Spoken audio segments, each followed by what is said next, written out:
सभी साथियों को नमस्कार। दोस्तों, पिछले वीडियो में हम सभी ने मूल राशियां व उनके विमीय संकेतों पर चर्चा की थी।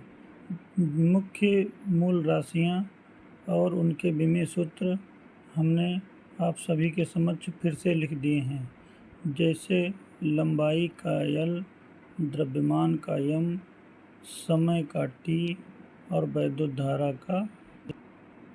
मूल राशियों के बाद हम आज व्युत्पन्न राशियों पर चर्चा करेंगे।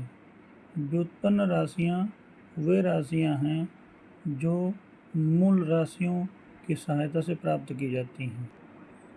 उदाहरण के रूप में हम चाल के सूत्र को लेते हैं, जिसमें चाल का सूत्र चाल बराबर दूरी बटे समय होता है। इस सूत्र में चाल एक व्युत्पन्न राशि है, क्योंकि चाल दो मूल राशियों से प्राप्त की गई है।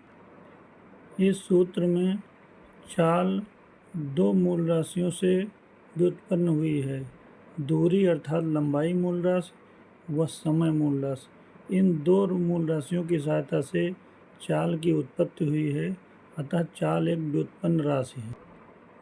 इसी प्रकार एक उदाहरण और ले लेते हैं क्षेत्रफल का, जिसमें क्षेत्रफल बराबर लंबाई गुणे चौड़ाई लिखा है।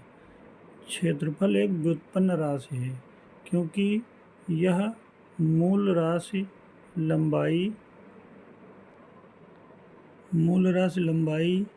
और चौड़ाई अर्थात मूल राशि लंबाई, इन दोनों के गुणनफल से क्षेत्रफल प्राप्त हुआ है, अतः क्षेत्रफल एक व्युत्पन्न राशि है। दोस्तों, अब हम इन व्युत्पन्न राशियों के विमीय सूत्र ज्ञात करने पर चर्चा करेंगे।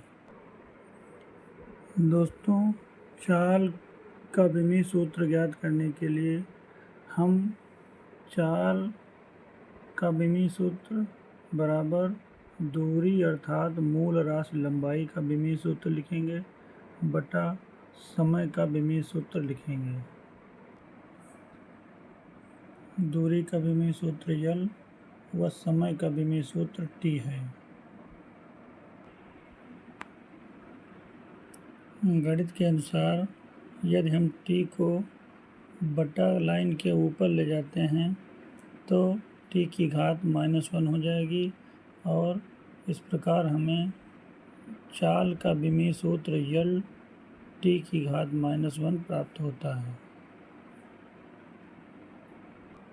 दोस्तों, इसी प्रकार हम एक दूसरा उदाहरण संवेग की विमा प्राप्त करने में लेंगे।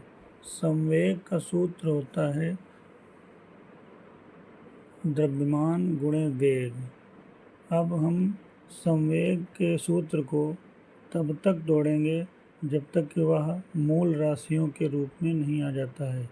जैसे द्रव्यमान तो स्वयं मूल राशि है, और वेग का फार्मूला विस्थापन बटे समय होता है। विस्थापन अर्थात लंबाई, और समय तो मूल राशि स्वयं ही है। तो अब हम संवेग की विमा बराबर लिख लेंगे द्रव्यमान की विमा गुणे विस्थापन की विमा अर्थात लंबाई की विमा बटे समय की विमा। अब हम इन सभी के विमीय सूत्र, द्रव्यमान का विमीय सूत्र M, विस्थापन का विमीय सूत्र L और समय का विमीय सूत्र T लिख लेते हैं। फिर गणित के नियमानुसार T को बटा लाइन से ऊपर ले जाते हैं तो T की पावर -1 हो जाती है। इस प्रकार तीनों को एक साथ लिख के हमें संवेग की विमा M L T की घात -1 प्राप्त होती है। दोस्तों, अगले वीडियो में हम कुछ अन्य उदाहरणों व फिजिक्स के कुछ अन्य तथ्यों पर चर्चा करेंगे। धन्यवाद।